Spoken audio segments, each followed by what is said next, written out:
Dia mengasihi kita. Justru kalau hidup kita tidak pernah melewati proses, tanya sama Tuhan, Tuhan saya ini gampangannya. Sebab kita tidak mungkin bisa dipakai Tuhan kalau kita tidak melalui sebuah proses. Anak sekolah saja kalau mau naik kelas harus ujian. Makanya jangan lihat orang sekarang, enak ya si A ya, enak ya jadi si B. Oh jangan lihat sekarang Bapak Ibu Saudara. Lihat dari awal sampai dia bisa ada hari ini. Ada banyak hal yang dia harus bayar. Untuk segala sesuatu dalam hidup ini ada harga yang harus dibayar. Nggak ada yang gratis dalam hidup ini Bapak Ibu Saudara. Cuma satu yang gratis. Apa itu? Keselamatan. Kenapa keselamatan menjadi begitu murah sampai diberikan gratis cuma-cuma? Justru Allah tahu bahwa demikian mahalnya keselamatan itu, sehingga tidak ada satu orang pun bisa membeli keselamatan itu, maka diberikan cuma-cuma kepada orang yang mau percaya. Tetapi selebih daripada itu ada harga yang harus dibayar. Saudara mau kemuliaan, ada harga yang harus dibayar. Mau kemuliaan yang lebih besar, berani bayar enggak? Harga yang lebih lagi. Firman Tuhan berkata, setia kepada perkara yang kecil, maka engkau akan dipercaya perkara yang lebih besar. Banyak orang nggak mau yang kecil-kecil, maunya langsung besar. Jangan mimpi. Bapak Ibu Saudara, izinkan Tuhan memproses kita. Sebab firman Tuhan berkata, kalaupun ia memuji aku akan timbul seperti emas. Pesan yang ketiga yang diberikan kepada pensil yang dibuat. Yang penting dari bagianmu itu adalah bagian dalammu, bukan bagian luarmu. Pensil itu yang menjadikan dia sebuah pensil apa? Arang ya di dalamnya. Luarnya cuma kayu biasa.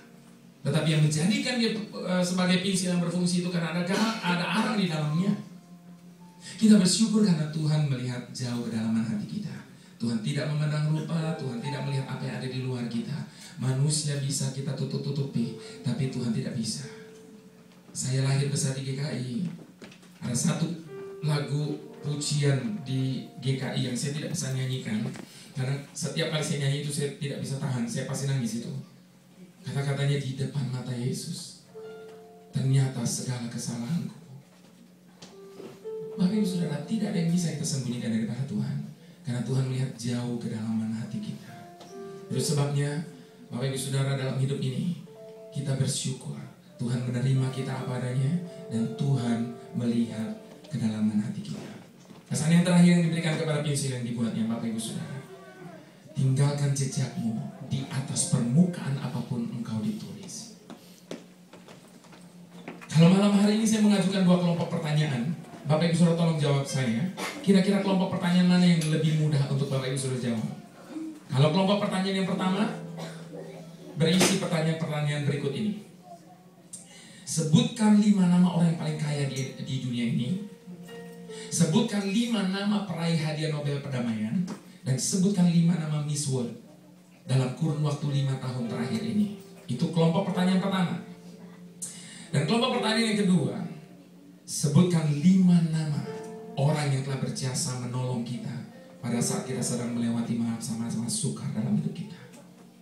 Sebutkan 5 nama guru atau orang-orang yang telah berjasa membina, membangun iman kita sampai hari ini sebagaimana kita bisa ada. Dan sebutkan 5 nama sahabat kita yang menjadikan hidup kita merasa begitu dihargai. Dari 2 kelompok pertanyaan ini, kira-kira kelompok pertanyaan mana yang lebih mudah untuk dijawab Bapak Ibu Saudara? Yang kedua tentunya. Jadi ternyata Bapak Ibu Saudara, reputasi sebesar apapun, popularitas sedahsyat apapun dengan mudah bisa dilupakan orang. Tapi kepedulian dan hati yang tulus mengubah hidup orang dan akan diingat selamanya.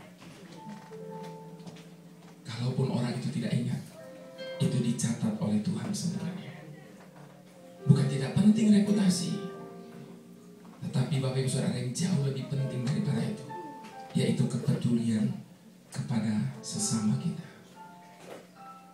Ada satu kalimat yang diberikan Pendeta Roni Daud Simeon untuk ditulis di dalam salah satu cover CD saya.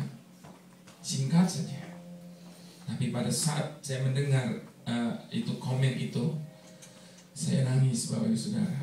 Dia cuma katakan gini, Jeffrey, jejakmu bertuliskan anugerah. Orang yang tahu tahu saya, kenal saya.